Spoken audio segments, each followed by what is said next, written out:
What's up, everybody? It's your boy, the unlicensed BBL provider. This week, Point and Laugh has partnered with Boot.dev to become Point and Learn, the show where I teach you a more marketable skill than going 0-3 in arena drafts. Have you ever been interested in mastering Python but found it too girthy and unsettling? Well, Boot.dev is here with guided lessons and well-jangled keys. They can teach you JavaScript, they can teach you SQL, they can teach you any number of back-end web development skills with greater earning potential than building a sometimes functional mana base. Check this out. Look how easy that was. That was all me, and I came out of my university coding classes with a 1.2 GPA. You don't even have to buy in. All of the content on Boot.dev is free to read. You only need to pay if you want the interactive engagement portions that keep you on track. Even that comes with a 30-day money-back guarantee, no questions asked. So do not delay. Use code MALDHOUND to get 25% off your first year of BBL today. Gotta teach you how to ride.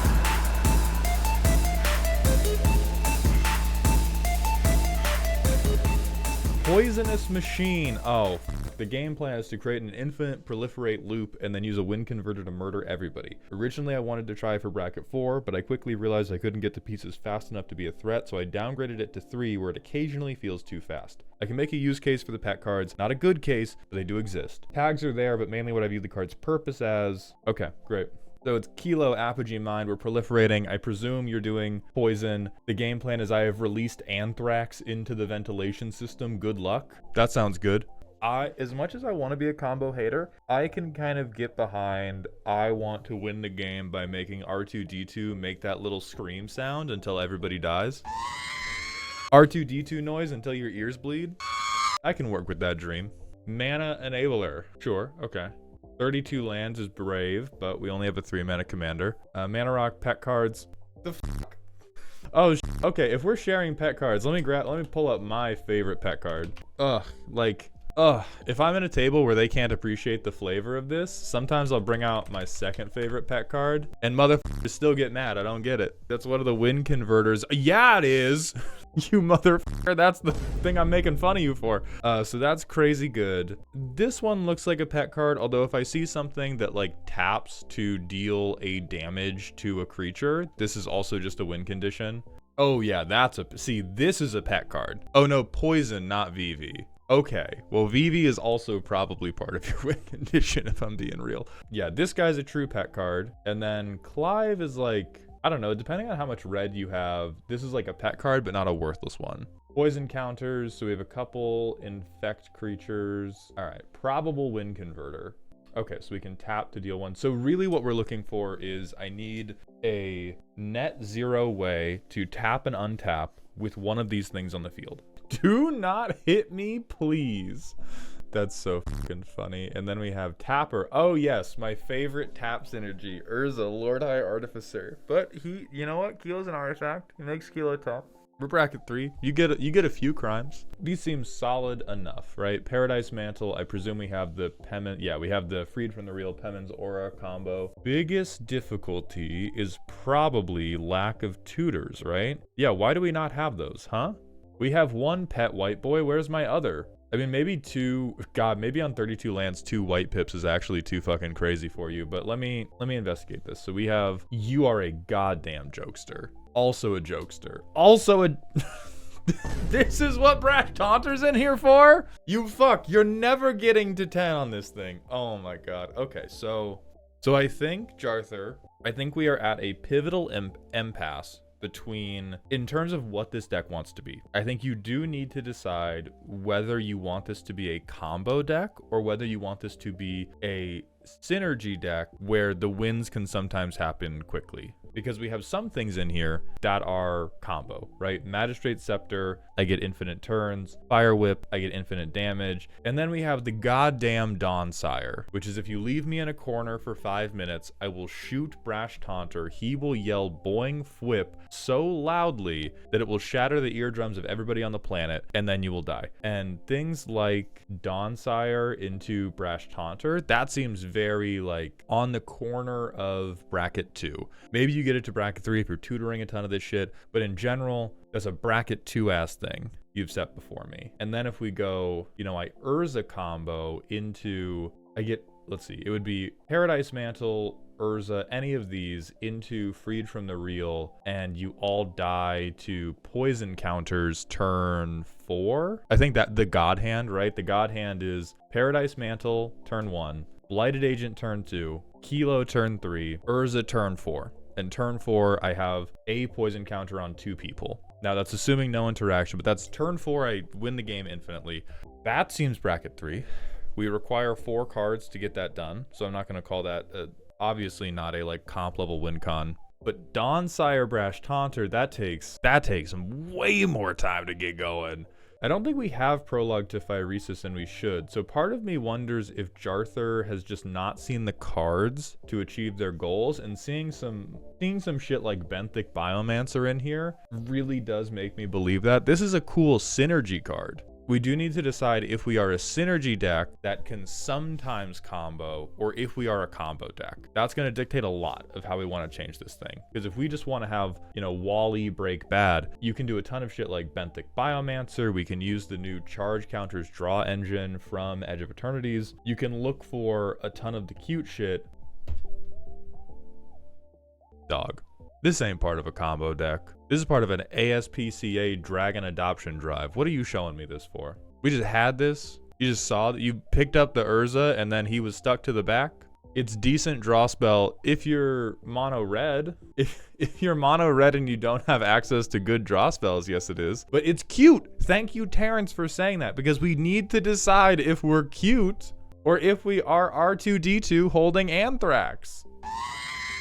We have a Mox Amber, it's really fucking funny that you did not do the Artifact Mox. And then I think we're doing Wheels because we just straight up don't know about good blue card draw. Because there's some things like Consult the Star Charts actually gets a little bit weaker for you than it does for other decks because we are so low on our land counts. We're probably going to miss a few. So this becomes worse than in other decks, but this is still a very good card draw spell.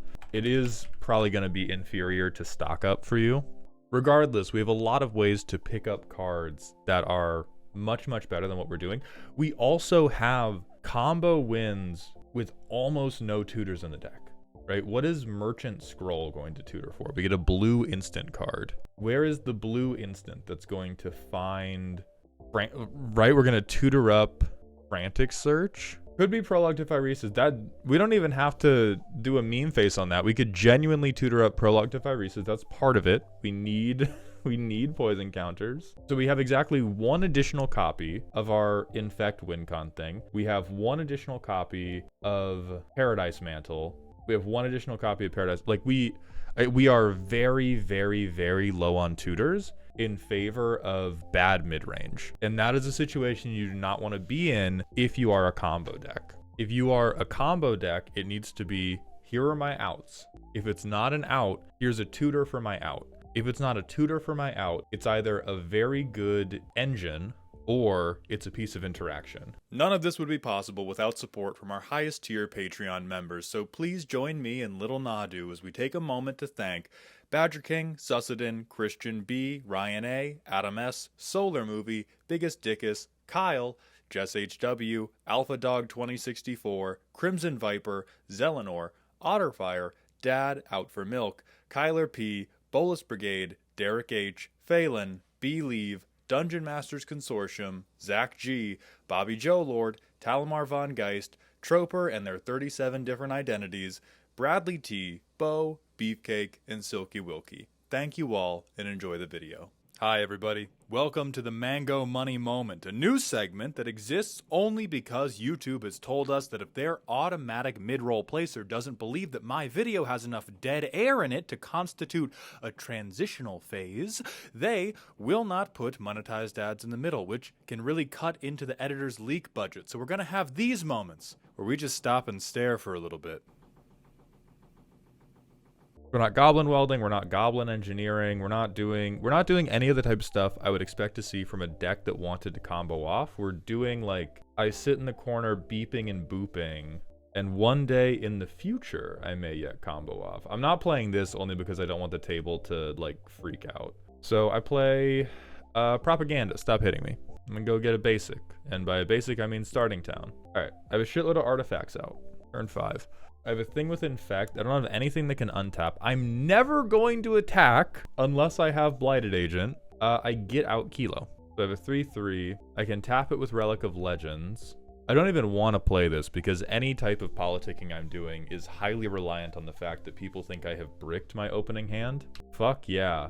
Dude, 32 lands who we are flooding. That is getting surveilled away. I will Dawnsire. Accrue it with Kilo. I'll begin the process. I Mana Rock. And now Jarthur, I know you're there typing on your little keyboard going, oh, but this is not a fair playtest. I'm flooding. And that's the point. You have almost no card draw spells, and many of them are quite bad. We're going to be proliferate. Hey, look at that.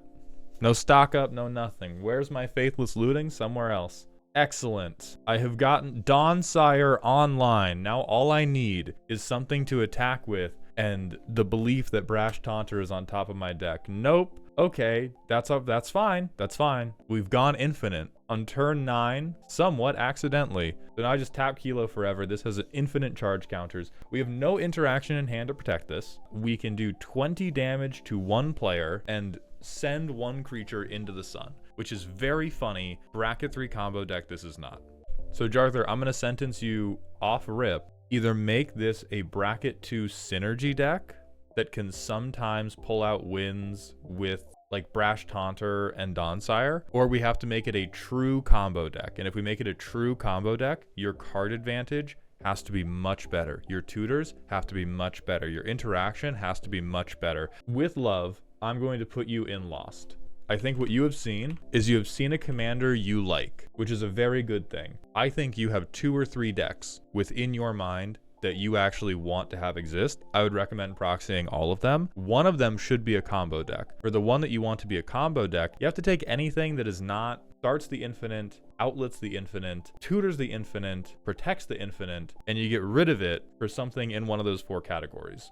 I love what Agatha does, and I wanted to make a deck around her. I also realized Monstrosity is an activated ability, and I love Monstrosity, so I wanted to put in some of the better Monstrosity cards. I also like the Invoker creatures, so I included them as Agatha payoffs. What I'm running into is, as usual, problems with consistency. It rarely feels like I see regular engines or cards that pump Agatha's power enough to make my activated abilities cheap enough to matter. Maybe this is because I'm trying to carry too many toy trains, but still I'd appreciate ways to fine-tune it. Alright, so for those of you unfamiliar with Agatha, Gruul Grandmommy. She's a 1/1, but she reduces the activated abilities of other creatures by her power, and then she has a mana dump to overrun everything if you just float a million fucking mana. Removal. 8 mana, 5 damage to a player. The player removal, that's supremely cute. I can see why you wanted to make a deck around these worthless little shitheads. Protection. Yeah, 2 is a little low, but these are good protection spells. Pump. Wow! Okay. Wow, okay. So let's break this down one at a time. I would re-tag these around outlets, or like whatever word you want to use for. I pay into this, I tap out into this, I win the game. Or I kill a player at least. Because that's what Oran Reef Invoker is. Witch's Mark looks like a cute way to get Agatha's power up. Card selection that will buff my commander, sure. Rada, bad. So we have a pump that at minimum is going to cost 2. She's never gonna innately have trample. So most of what we're playing her for is taking lands off the top of my library. Rising of the Day, sure, we're doing it for haste. My concern about the haste is like, it seems like half of our cards we just want to do, like Flameweave Invoker, right? This guy getting haste. We don't fucking care. Agatha does not give trample for 2 until we get Agatha to 4 power. Oh, and Agatha gives haste. Right, okay, Elikman, it is not a defense to say words that are true about it. Like, I'm not saying cut this for a land. I'm trying to identify what things are not greatly effective to your game plan. We can't just go, oh, this card fits the scheme, therefore it goes in, because you will end up with 400 cards that are appropriate for the deck. I'm trying to identify, like, we're doing something where we're paying 3 mana for an effect our commander can give if she's big. Does it help with the beginning? It helps with a +1/+0 to our commander, not to this guy, not to this guy, not to this guy. Like, that's what I'm talking about. And then this is another, like, this can pump Agatha's power technically, but we have to pay 8 mana into it, so this is probably not happening unless we've already gotten her power big enough. Now, if we want to keep it just because it says Invoker in the name, and like this is a thing where it behooves us to tag what are the pet cards. Because if we just love the Invokers, then we can try to do something that keeps the Invokers because we're in bracket 2 and we want to keep them as little pet cards. But really this entire section is like sacrificing consistency for a thing that is tangentially related to what we want to do. Death Kiss, I'm presuming, has Monstrosity on it, so we want to keep it. Okay, Magus of the Candelabra. I think this is pretty cute ramp, right? If we have, even at a 1 power Agatha, we can pay 1 mana to untap 2 lands. I think that pays off at every point of the game.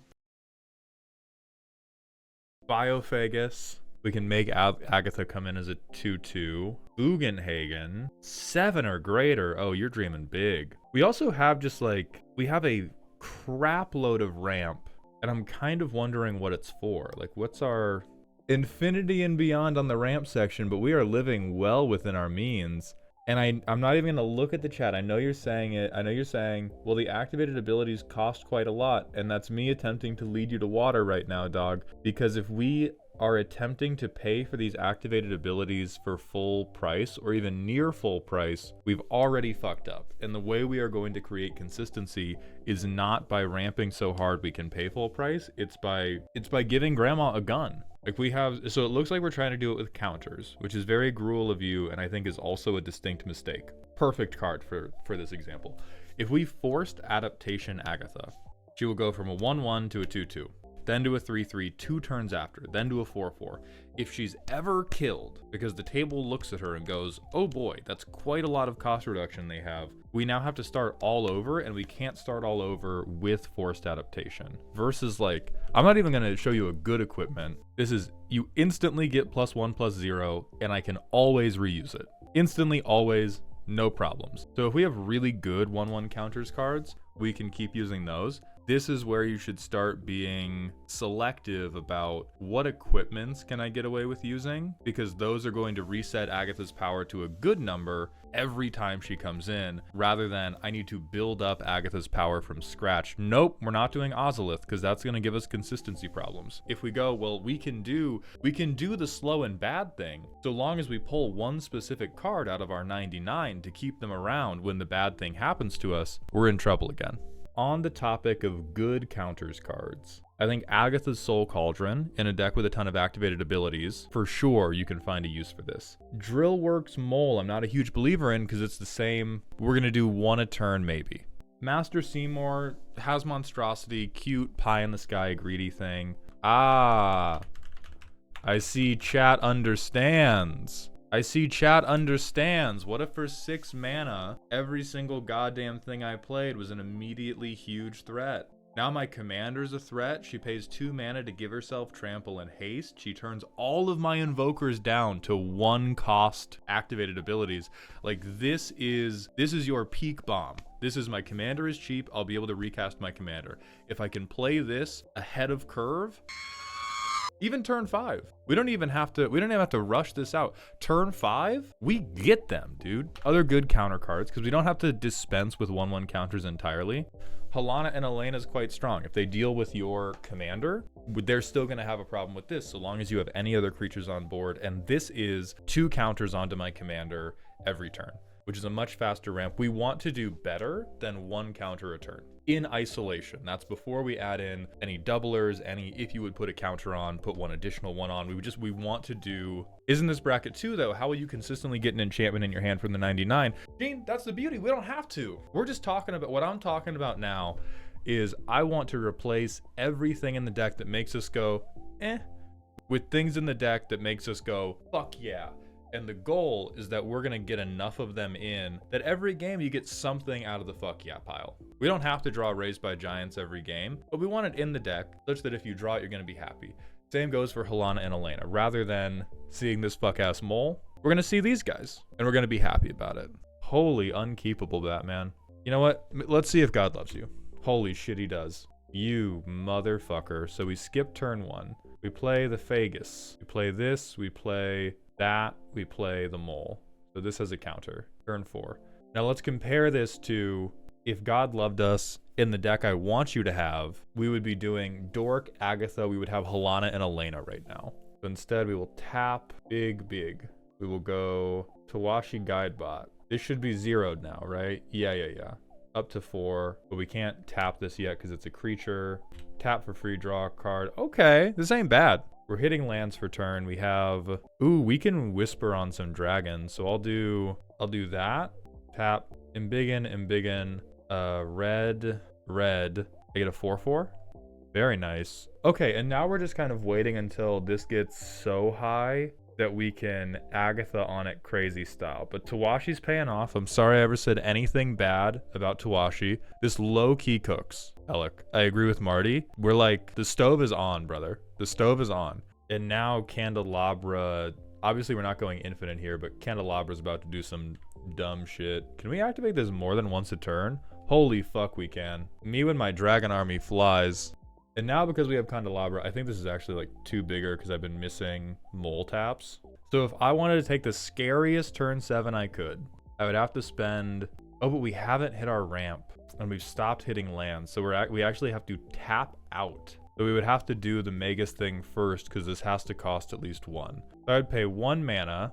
I would untap 8 lands. I float 4 mana. I get to 6 mana total. I play this thing.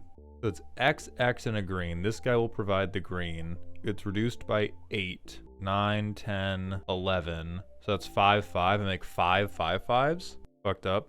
Yeah, genuinely, that convinces me. Your plan here, good. Very bracket 2, very on the ground. You get to use a lot of cards people have not lost to before, which is very fun. And I would just make those swaps I recommended in terms of switching around the ramp section, counter cards that are going to beat the pace of 1 counter a turn, and those swords that are either going to give you draw or give you good reusable Agatha power. That's dope. This is a ramp deck that's more about quantity than quality. Is that not? That's all of you. The goal is to put as many forests as possible onto the board as fast as possible, then use all the mana those forests make to put out scary permanents, mostly ones that care about the number of lands in play. There's some landfall, but only the best. To win the game, the deck mostly just hits people. It's had a pretty decent record in pickup games with multiple pods. I believe that ramp is the most unfairly advantaged strategy in bracket 2, for sure. Because we don't allow land destruction, and we don't allow wins that are good enough to really disrupt the ramp player before they can just outspend you. So we have 37 lands. We have Titania. I presume we're melding.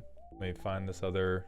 Yeah, very important. Do not lose. I require Tree Mommy. So it's Vigilance, Trample, Haste, equal to land. So this is just, if nothing else, Voltron, I kill you. Voltron, I kill you. Find Argoth. So we are bracket 3.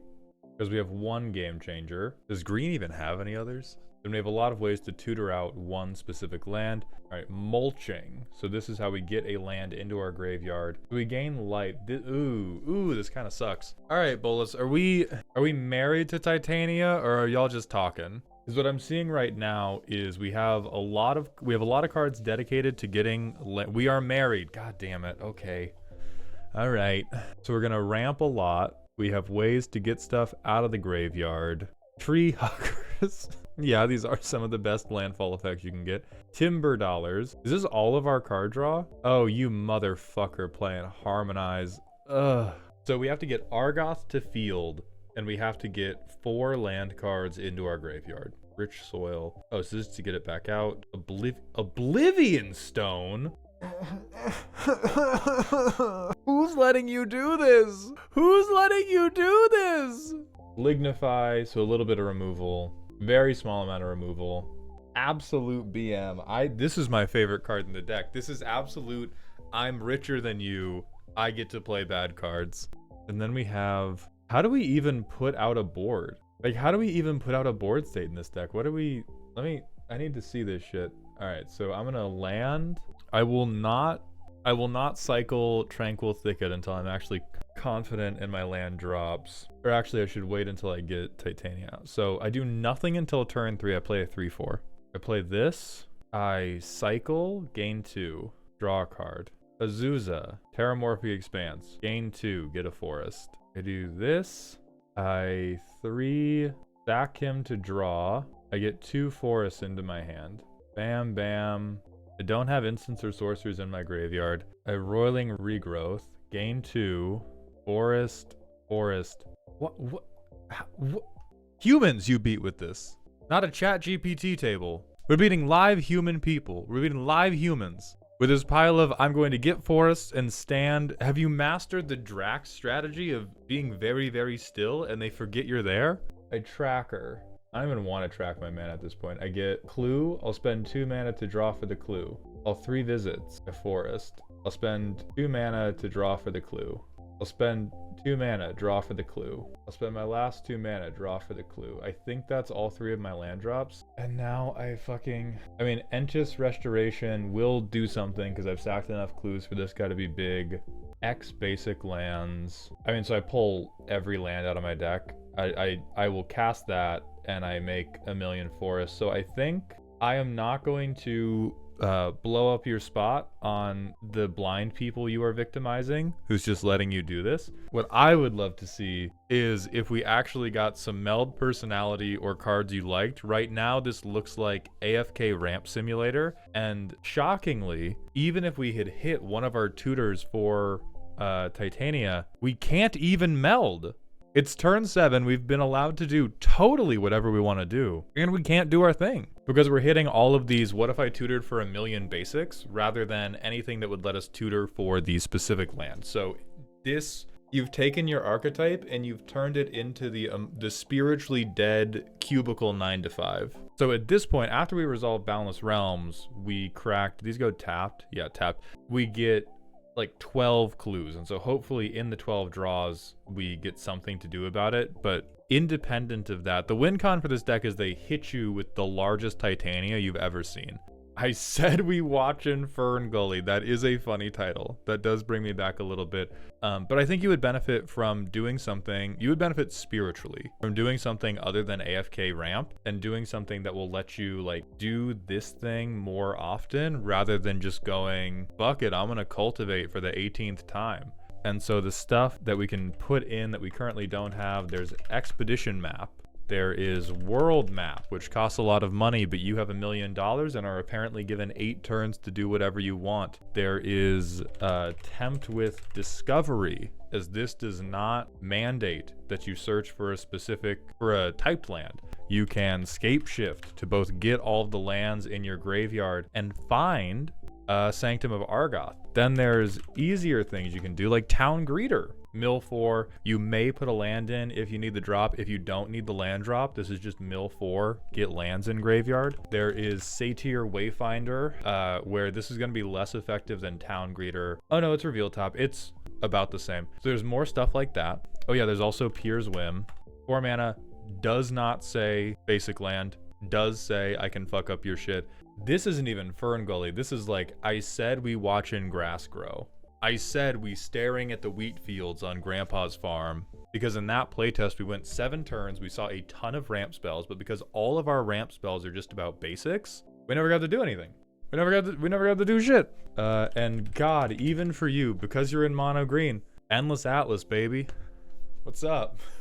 What's up? I know you don't have a turn 2 play right now. Your turn 2 play is fucking 3 visits. You can play this. So I'll say none of these cards are bad, but like at some point we have lobotomized any personality this deck has in favor of a 15th Cultivate. Ulvenwald Hydra.